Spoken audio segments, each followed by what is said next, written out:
Welcome to Inside Economics. I'm Mark Zandi, the chief economist of Moody's Analytics, and I'm joined today by my two co-hosts on a very special bonus podcast day. Hey, Marissa. Hey, Chris. Hi, Mark. Hi, Mark. What's going on? Anything good? Not No? since Friday. Monday. Anything bad? Did you say it's Friday? Not Since much since Friday. Friday. Oh, no, Not we since- recorded Thursday. Did we? We recorded Thursday? Feels like a long time ago now. Was it Friday? I can't remember. Yeah, I can't either. No, it was Friday. recently. We just It did was this Friday. a couple of days ago. Yeah. Yeah, it was Right. recently. Right. That was with Chris Mayer, the Columbia Business School professor in real estate. Yeah. Now I remember. It's all coming back to me. Yeah, now. there you go. There you go. And we've got a guest, Mark Donovan. Mark, how are you? Great. Thanks, Mark. I appreciate having me on the podcast. It's good to have you. Are you, would I call you the executive director of the Denver Basic Income Project? Is that the right title? It is, yes. I'm okay. the founder and executive director. Founder and executive director. And we are going to be talking about the work you're doing with regard to guaranteed income. And is that the right term? Would you say it's guaranteed income? Because it's universal basic income. That's the other term that's been popularized. How would you describe? What we're doing is a guaranteed income. Guaranteed income. Universal basic income would apply to everybody. Yeah. And you came to this kind of circuitously. You've not been a straight line to being executive director of the Denver Basic Income Project. You want to just describe a little bit about your background and how you got to where you are today? Sure. Well, I'm a long time entrepreneur. I started a business back in the early 90s and ran that for with my partner for over 27 years. It was a sweater company making women's sweaters, and I learned a lot in that experience. I'm a believer in the power of free markets and kind of the theory of lean thinking built on respect for people and continuous improvement and first principles. So I really believe in the power of innovation. And, at 2017, I started down sort of a different pathway. I moved to Denver, and in 2020, as COVID was hitting, I was getting a divorce, and I exited my business, and I was looking for a new direction. And, I was watching people losing their sources of income and their stability and their housing. At the same time, I was watching this amazing increase of wealth, with Apple growing by $1 trillion of market capitalization, and Amazon by 800 billion in 2020, and Tesla by 600 billion. And I had made a fairly large bet in Tesla 5 years before, because I really believed in the way they were innovating, and that they were taking on an existential real kind of world problem. And that grew by 10 times in 2020. And so I decided to start experimenting with how I could have an impact and give back and innovate in this space. And I saw the Vancouver project, the New Leaf project, that was providing unconditional cash to people experiencing homelessness, and just started to experiment in this space. And that kind of led to this project.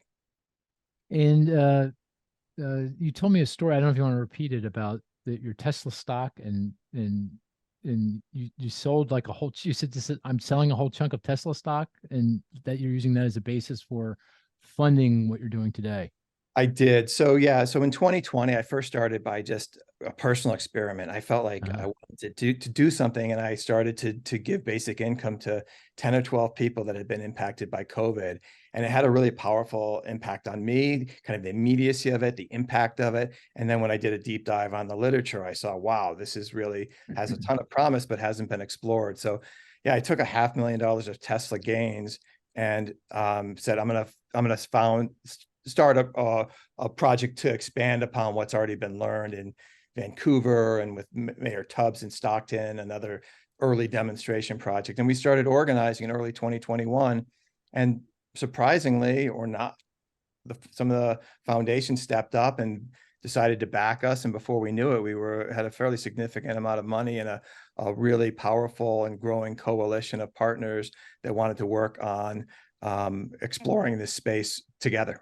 Oh, that, I forgot because we had this conversation a few months ago. It was what struck me was you sold your company, or you monetized your ownership in the company, and you just bought Tesla stock. You bought as much as you could get your hands on.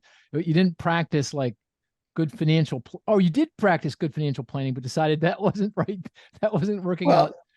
Well, it's true. I did break one of the fundamental rules of investing, and I went, I was getting really frustrated with investment advisors who couldn't follow my sustainable investing plan that I had laid out. I kept looking under the hood. I was like, oh, I don't want to be invested in that. You go beyond the top 10 and all of a sudden you're like, whoa, that's not what I signed up for. And so I finally said, okay, I'm just selling it all and I'm putting it all into Tesla.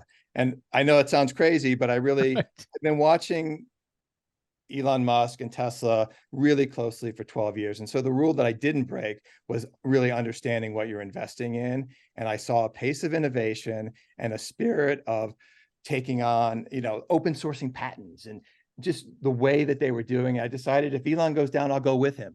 Right. Yeah, right. So yeah, I made a big bet and it paid off. And then I thought, okay, I want to leverage this for good, like this idea of accumulating wealth and then deploying it to fix the problems that we create as we build the wealth. It seems like kind of a broken cycle. And so it's like, how can we like build sustainability and economic justice and all of these things into the foundations that we are working on in our companies and in our entities? And that's kind of the space I'm exploring right now. Well, thank goodness Tesla stock did well. I have to, it's kind of personal for me because my son, we invest together sometimes on a very small scale. And I did it. I've done it with him since he was a little kid because it's a good way to learn about companies and the economy and how business actually works. And he does research on companies. He came back and said, I want to buy Tesla stock. This was a number of years ago. And I said, I don't think I'd do it. But he did it. Fortunately, he bought the Tesla stock. He reminds me of that every day. So I bet. just like you. Good for him. Yeah, good for him. Good for him. So I do believe in diversity and I've deployed, so that was a moment, but I have deployed those resources to build this project and I don't advise doing what I did. This is not investment advice. Right. Right. I'm glad it worked out. Yeah. And so you founded the Denver Basic Income Project, and you've been kind of running.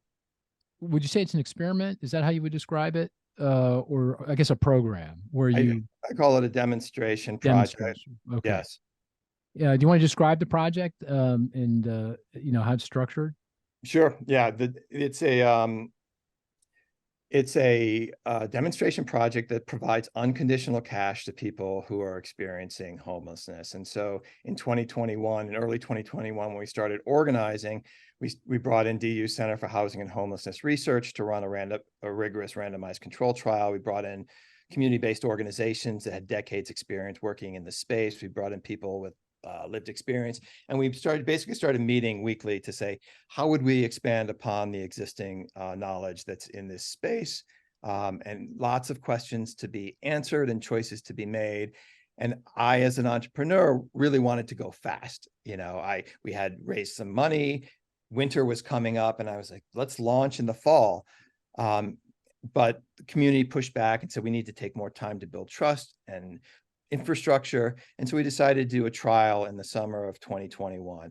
And the structure that we trialed and then ultimately launched in 2022 was to give one group of people $1,000 a month for 12 months.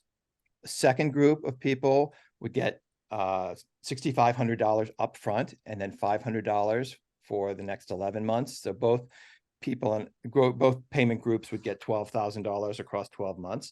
And then we have an active comparison group getting $50 per month to complete surveys and give us a baseline for learning. We gave everybody a cell phone or a stipend if they use their own smartphone and a year's worth of data. That was the basic structure. There was 4 criteria to be in the program. You need to be 18 or over.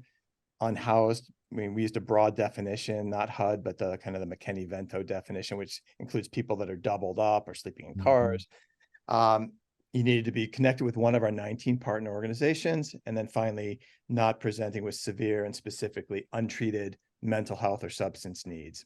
And we ran 2 trials over the course of about a year and a half to understand how to do this work well and to build the community partnerships we needed to do it at scale.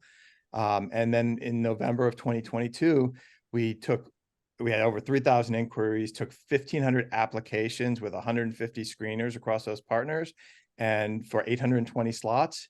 And then we randomized into the 3 groups through DU's Center for Housing and Homelessness Research did that and launched the program. And to date, we've deployed over $6.5 million to our unhoused neighbors. And we've released our interim results, the 6-month results that are on our website, both qualitative and quantitative results that are at denverbasicincomeproject.org. Were you surprised by the reception you got? I mean, it sounded like, based on our previous conversation, and I read the interim report, felt like people were very excited about participating. I mean, is that the case?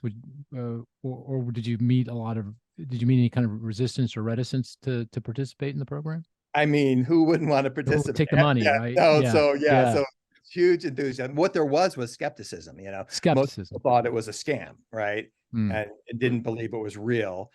Where you have your resistance is with not people that are participating in the program, but people that maybe think it's not a good idea. And, you get a lot of pushback in that way from people that think this is, for instance, might disincentivize people to work, or it's going to, and these things are not true. And it's proven not true with our results and with other programs I'm sure we're going to get into today. But, when I've talked to people that have skepticism, I say, what we've been doing is not getting the outcomes that we're hoping for collectively as a society. We want thriving cities. We want equal opportunity for everybody. We want to build, an economy that works for everyone. I think most people agree on these things. It's just how to get there. And so what I propose is let's run some innovation. Let's try some innovation. And it's not necessarily this is the silver bullet or the only way to do this, but we need to innovate the way Tesla and others are innovating in this space. We need some of our best minds working on this collaboratively and collectively. And if we do that, we can move the needle. So you released your 6-month interim report in October. And so this is ongoing, and this is going to be completed later into 2024. The project will come to an end, and you'll get more additional results. But so far, what are you learning from 6 months into the project? Well, I have some good news on that front. The project's not coming to an end, and we good. can talk about that more. We have received additional funding, and we do believe that one of the most important things we can do at this stage in the project is to continue running it longitudinally. I was in Washington. We presented at HUD's PD&R quarterly about 3 weeks ago, and also met with the Center for Policy and Budget Priorities, Peggy Bailey.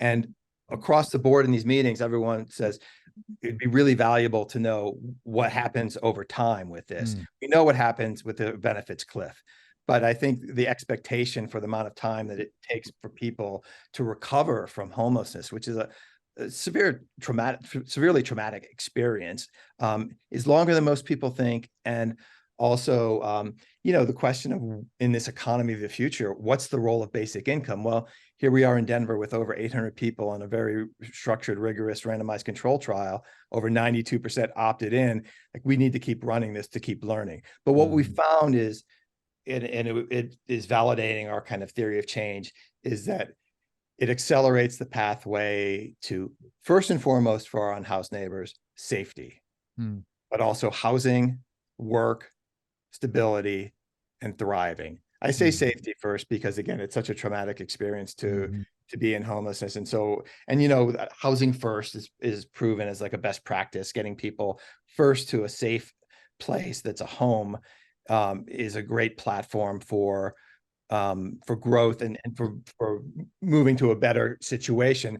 But the other piece that's been really early learning that we found was how quickly you can break down the wall of distrust by approaching people in the way we've approached them, by saying to them, we trust you, we believe in you, we are going to respect your agency.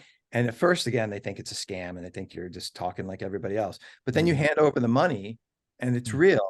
And again, over 92% of our participants opted into our research voluntarily. They didn't have to do that. And we have super high rates of engagement. So this idea that if we start from a place of trust and then provide resources, you can create a really incredible platform for change. We have so many people that have come to us and said, I'm clean and sober since I got into this program because I don't want to lose this opportunity, or I'm alive today because of this cash.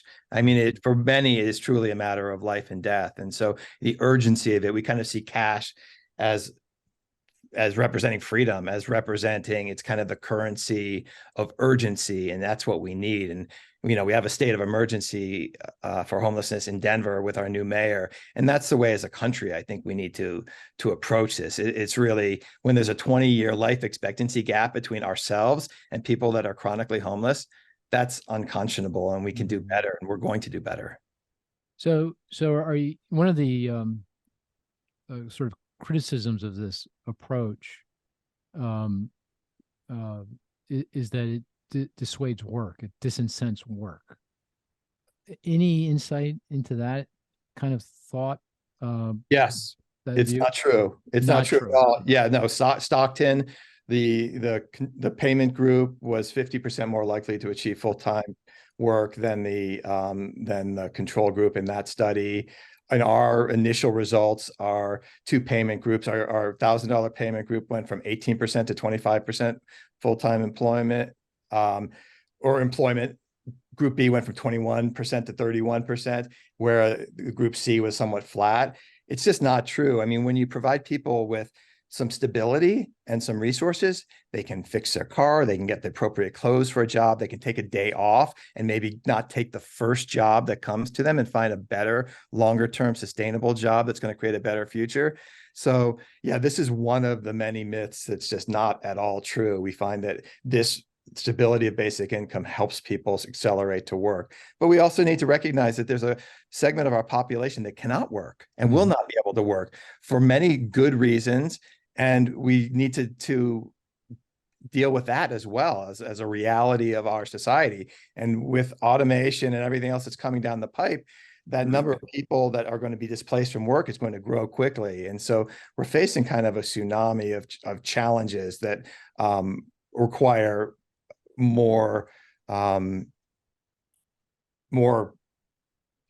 efficient and effective policy and programming that delivers results, that delivers stability, that delivers safety for everyone.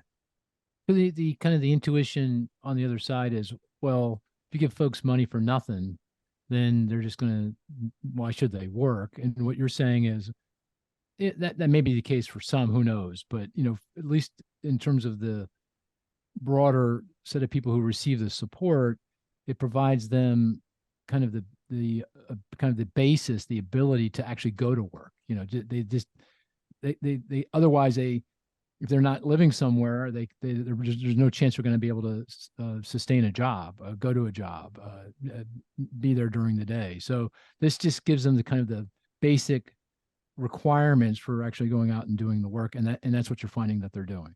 That's exactly it. It creates an accelerated pathway to work. You know, with 64% of Americans living paycheck to paycheck. I mean, and with the levels of kind of the wealth disparities and income disparities that we have, don't view it as as just as a handout. It's sort of just creating a more level playing field.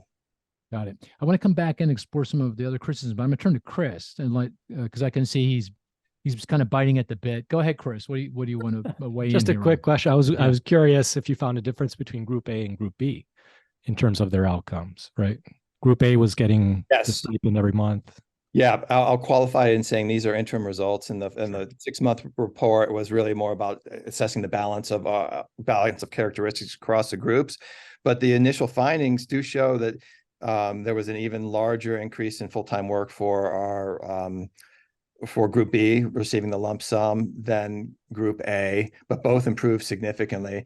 And that was also similar for the number of people that were in a home or apartment that they rent or own. For instance, the lump sum payment Group B went from 5% to 40%, and Group A went from 8% to 34%. So, you're seeing a more significant impact. And so that's interesting.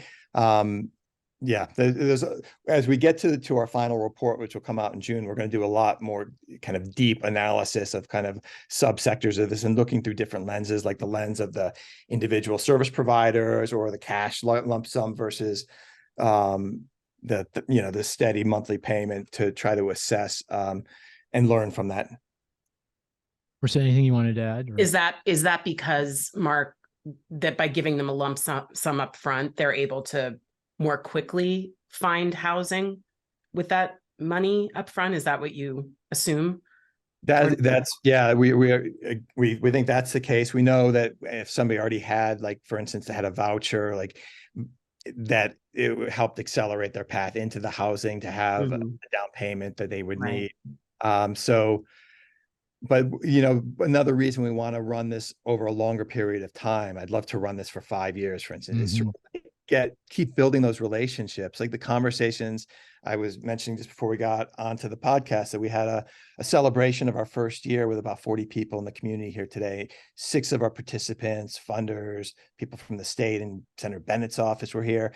And like having those conversations and understanding the nuances of this. Each pathway is unique, and it's about creating relationships and trust.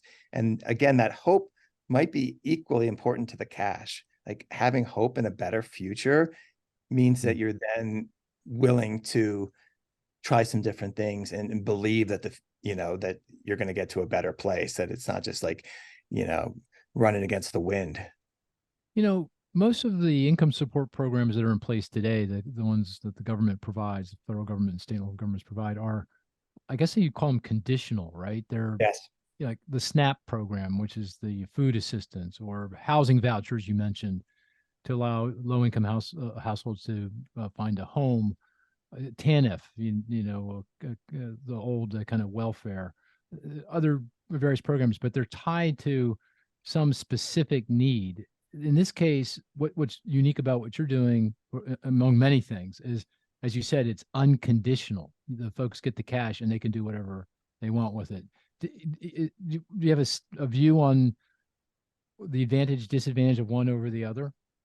I do. Yeah. I think that we have a lot of conditions in many of our programs that are counterproductive. Like, for instance, the asset limit for SSI. Like, if you have more than $2,000 of assets, you're going to be thrown off the program. I mean, whether or not you should have any asset limit, that seems too low. I mean, I think we want to incentivize people to have safety nets and to save. And so, it's like, as soon as you start to make some progress, it's like, okay, we're going to pull this away. And so the idea that we're exploring partly is, what happens if you just sustain a floor below which nobody falls? And kind of the stability of that and the reliability of that reduces stress and creates, again, this hope and the stability where, a $400 emergency isn't going to put you on the street. Like, it's hard to think straight and be your best when you're under the pressures of just trying to survive or fearing that you can't make your next payment. And so it kind of takes not just the edge off, it really creates a whole new dynamic for people. And so, yeah, I think, like, we have some great vehicles for delivering this kind of what I'd call a new social contract. Like, the earned income tax credit is great, but it's like, if we were to reduce like the work requirement on it and just deliver it to everybody, that would essentially be a basic income. The expanded child tax credit showed that we could reduce child poverty by 50% in 1 year. Like, we could do the same thing with poverty overall, and at the same time create more thriving, safe, and vibrant communities. So it's not about kind of us versus them or taking away from anybody else. It's about, we can build a better society by just having a floor that creates stability that's just not there today. And we know that, but we just seem to be afraid to do what we've known since the 60s with Nixon and Dr. King, right? They were talking about this, and Nixon, of all people, almost got it passed. Yeah, I was reading that. Was I reading that in your literature? Or I was reading that in preparation for the conversation. It's covered Yeah. in a lot, and Yeah, I see. it was quite close. Yeah. What do you call it? What was the name of the program that Nixon? I can't remember, but he was pretty close to doing that. I don't remember don't the remember name. it, yeah. Yeah, but you know, Denver back in the 70s, along with Seattle, was also had a major demonstration project. But you know, the lens through which they viewed it, it's often viewed as not being successful because, for instance, like maybe there was a slight reduction in the amount people worked. But you know, it might be because people were now in a position where they were able to spend more time with their kids or their family. And this is like another one of the big learnings we've seen is how important it is to be able to do things for your family, for your kids, to take them out for a meal or just have a little joy in your life. And like so many people don't have that at all. We started this right before Christmas last year. And so in our qualitative report, you'll see a lot of comments about that, just the joy of being able to do something with their family, or you know, even on the housing front. It's really interesting because a certain percentage of the people we're serving will find their way to housing without any other intervention. And you know, some people are not comfortable doubling up if they can't contribute something. They feel like they're going to be a burden, and sometimes a basic income gives just enough financial stability to then be able to contribute a little bit to a living situation. And maybe it's not permanent or long term, but it's a step in the right direction. And if you're feeling like you're getting somewhere, you're going to keep doubling down on those investments and things that are going to bring you there. What about work requirements? I mean, that's become kind of a popular mantra more recently around these various income support programs, that, you know, if you're going to receive the benefit, you should have some requirement to work. Yeah, I think it's I think that, you know, we saw in like 96 with the Clinton administration, the changes that were made, and we went in that direction. It hasn't actually resulted in what we hoped it would. And so I think what is really showing to be really powerful about what we're doing is that when you take all of that away and you just use a very simple concept of, we trust you and we believe in you, and we're going to create this income floor and we're going to sustain it. Like that alone is such a powerful foundation, especially with the economy that we're moving into with automation and job displacement. A work requirement, I think, is a recipe for disaster. I think most people, this is what's counterintuitive about this, is our approach actually leads people to work, right? So we get to where everybody's saying they want them to go, but nobody thinks that this is the pathway to get there. So I'm hoping that people will study the data, but unfortunately, data doesn't seem to drive rational behavior, as we've seen with climate change and other things. Like, so even though the evidence keeps mounting with over 100 projects, demonstration projects across the country, exploring this space, you know, in Cambridge, Mayor Siddiqui running one of the largest publicly funded programs in the country, Chicago, California leading with Governor Newsom, all of these places that are exploring this. But even if the results are showing efficacy and positive results and outcomes that people are hoping for, we still seem hesitant to get behind it. Here's another potential criticism. So a lot of what you're trying to do is get people that are homeless into housing. And the problem in the housing market is there's just no supply. There's just a very severe shortage of affordable housing. And certainly that's one of the reasons, I think, behind the increase in homelessness in recent years, just because rents have gone up and it's just very, very difficult to afford, you know, a home, even a basic kind of rental, you know, rental home. With your providing support, you know, cash to households to go find a home, but there's no supply, wouldn't that just drive up rents and costs and doesn't solve the problem? I mean, isn't that kind of backwards? I guess the other way of asking that is, wouldn't it be better to take the resources you're using now to find and figure out ways to improve the supply of housing so that these folks can, you know, rents can come down or rents be more affordable to the people that are looking for homes? There's no doubt that we have an affordable housing crisis, and that we need to build out as fast as we can of affordable, abundant, available housing, and that's urgent and it should be done. But it's not either or. I think it's both and to do that, say, okay, we're going to do that first, which is going to take a decade, right? probably at the pace we're going or more. What happens to everybody that's not in those houses? And right now we're just leaving them on the street or putting them in congregate shelters, which are often not a place that people want to go. If you look at the House Key Action Network Denver report that spoke to 800 of our unhoused neighbors, the 3 top barriers to housing are 1, cash, 2, credit, and number 3, phones. And so we're addressing 2 of the 3 of those. And so in this interim period, I don't think we can sit back and just wait for housing. But what I just pointed out is that a certain percentage of people in this program find their way there, even despite the lack of affordability or availability. They're finding their way to housing. I don't know if you've read Annie Lowry's book, $2 a Day. No, I haven't read it. No. It's great. I mean, this community is used to surviving on so little. Yeah. And so, this been one of the incredible things to watch, is that people are finding their pathways to housing. Even, Miracle Money in San Francisco, I saw the same thing, a very small initial pilot, but 60% of their participants found their way to housing with $500 a month. I mean, so I think that we need to do both. Got it. Yeah. Annie Lowry being she's with the Atlantic, I believe. Yes. Right? Yeah. She's great journalist. Yeah. Yeah. That's a great book. And Matthew Desmond's book, Poverty by is also just really important read if you're, really interested in kind of how we allocate resources and really digging into the economics of it. Okay. I think here's the big question. How do we pay for this? I mean, we got, you're not arguing that we reduce other benefits, right? You're saying, okay, we got to keep what we've got on TANF, on housing vouchers, on SNAP, so forth and so on. But we need this kind of basic level of income. Let's say $1,000 a month. That seems to be what everyone's been coalescing around. Let's use that as our benchmark. If you kind of do the arithmetic, and that seems like that's a really a bridge too far, particularly in the context of our big budget deficits and rising debt load. What do you think about that? How do you respond to that? Yeah, my first response is, how do we pay for what we're doing right now?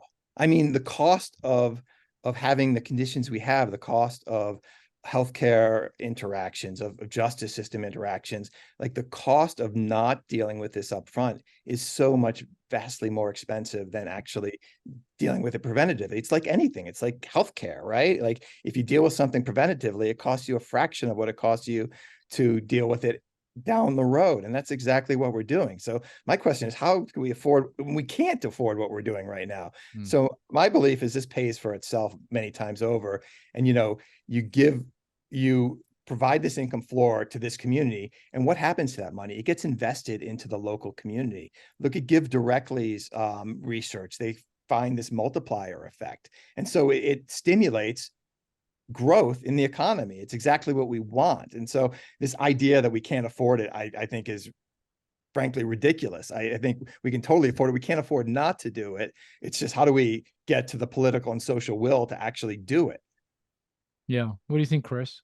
Well, could we actually replace some or all of those other programs, the alphabet soup of programs that you're talking about, Mark, given all the overhead they have as well, right? Yeah. And the whole nonprofit sector, like there's a lot of work and energy and resources that's devoted that certainly over time could be allocated better. And if people are able to find pathways to health and to safety and housing and stability via an income floor, a lot of those things will disappear. And that's what I love about it. It's sort of a root cause solution that works across a whole host of societal problems. And when you do it at the universal level, it becomes so efficient and so simple. That's the beauty of it. That's what I love about it so much. I'm obviously a big believer in it.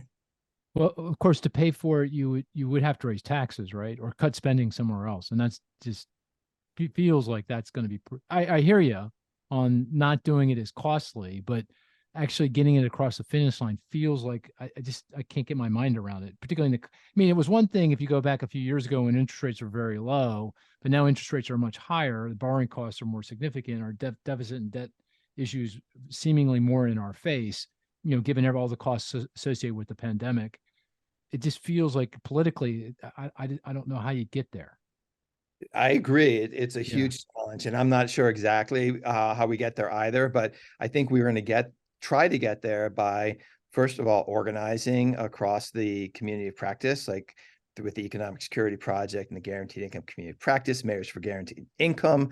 We have also local state groups, the Colorado Direct Cash Community of Practice and the Guaranteed Income Coalition in Colorado. And I think we're going to show that it works and keep showing models of it. So for the Denver Basic Income Project, we want to keep running.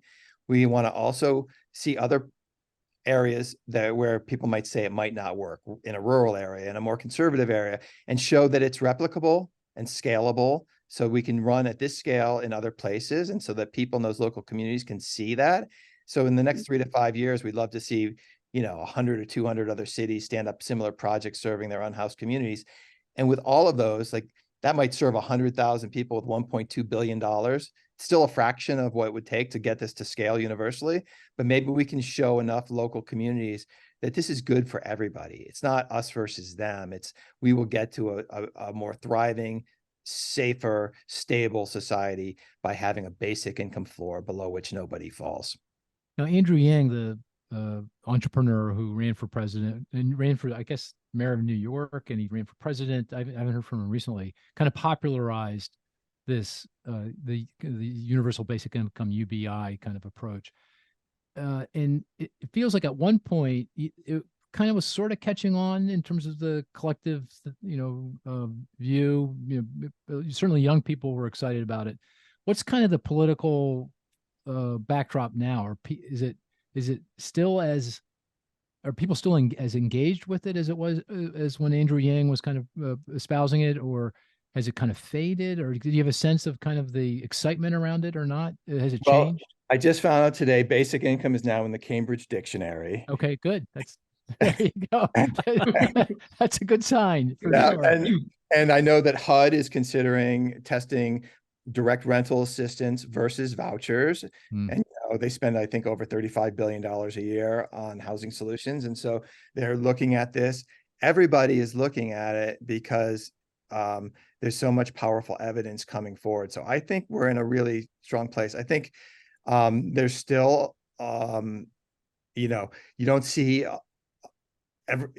whole lot of candidates stepping forward and running on it the way Yang did so boldly.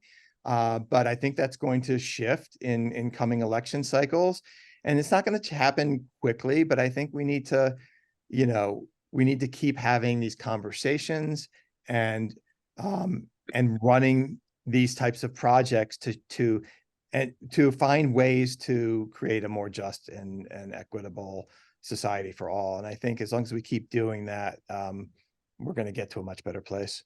Yeah, it may also be that it's going to happen, but in a way that's surprisingly understated. Like, for example, the child tax credit kind of sort of is universal basic income, isn't it? Guaranteed income, right?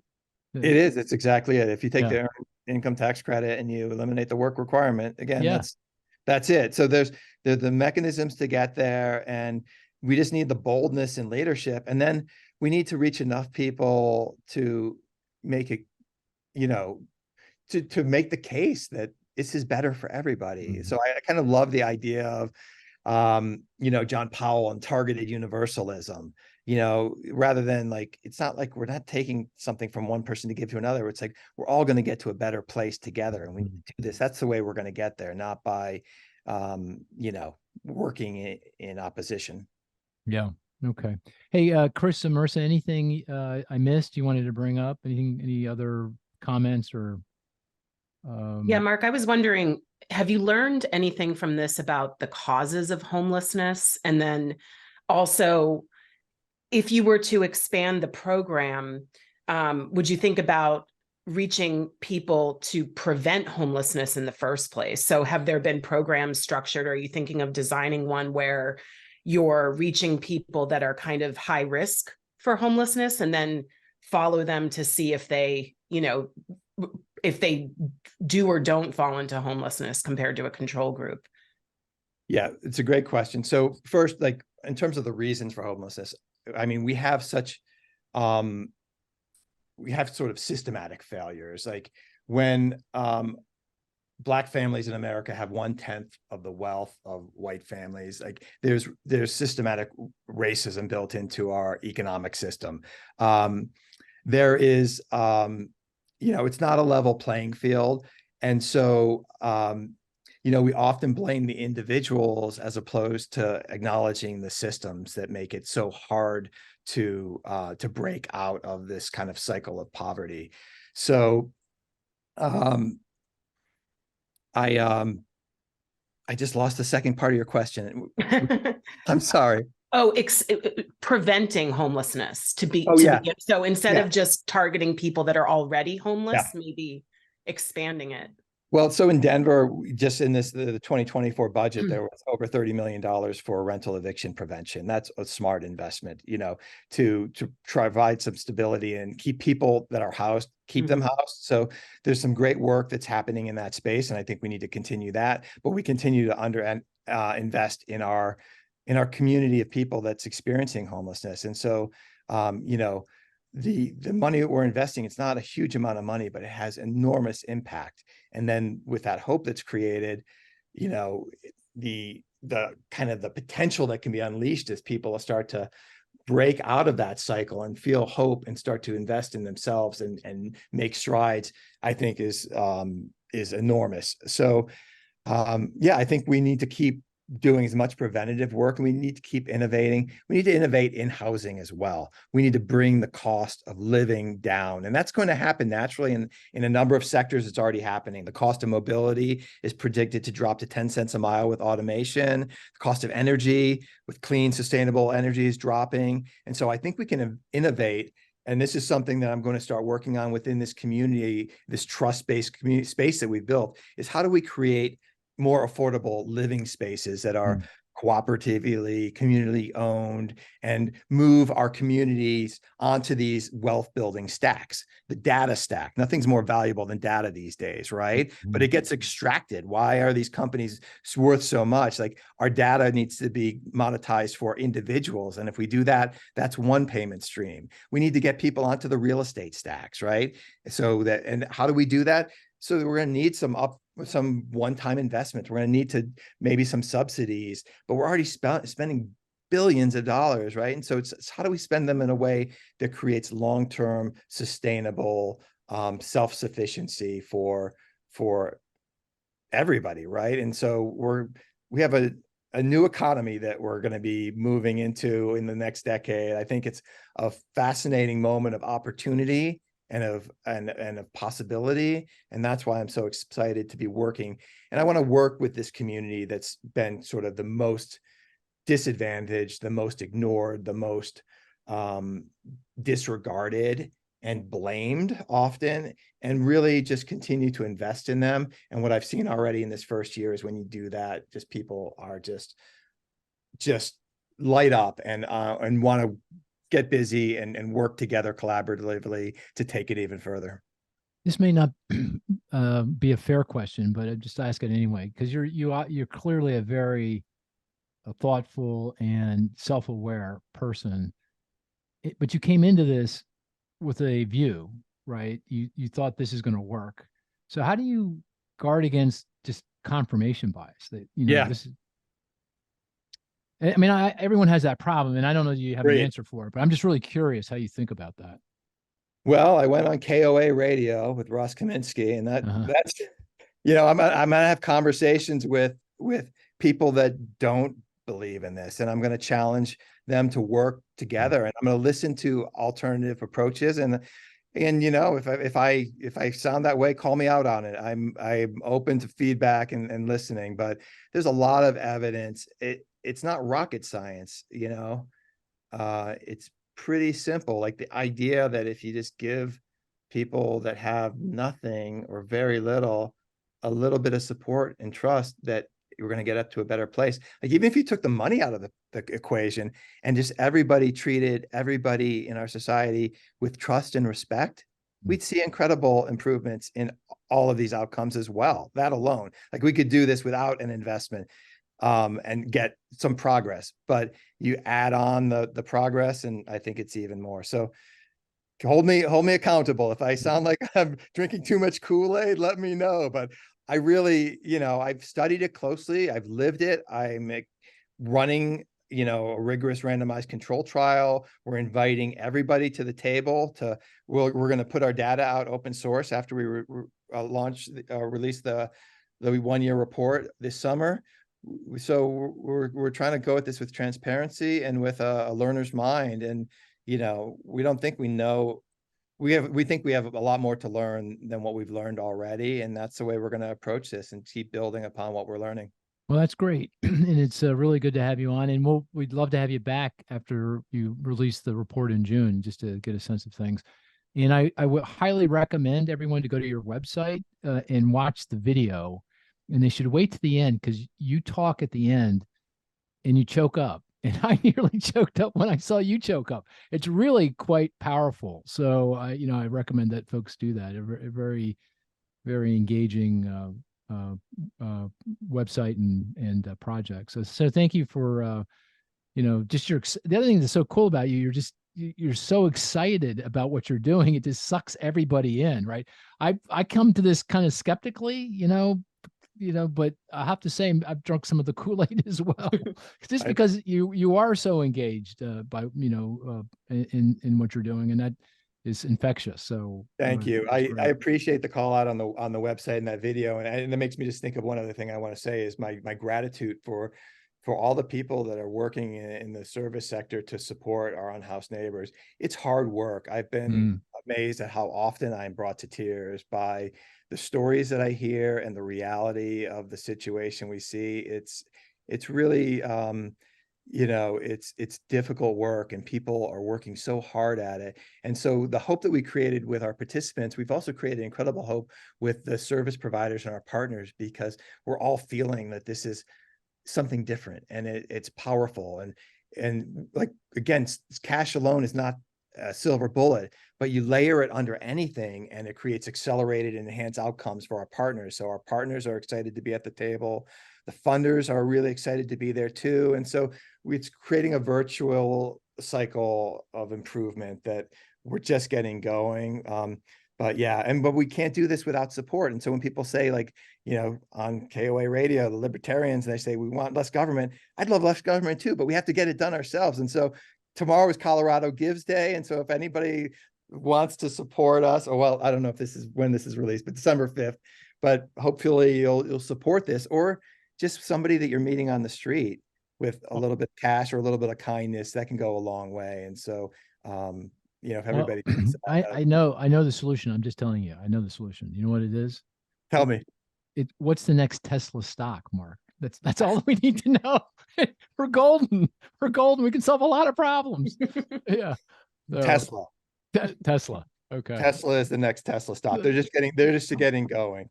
Oh, that's interesting. My son will love to hear that. But best of luck with everything, and we'll hopefully you'll come back on in a few months, and we'll see how it all turned out. But thank you so much. And with that, dear listener, we're going to call this a podcast. Take care, everyone.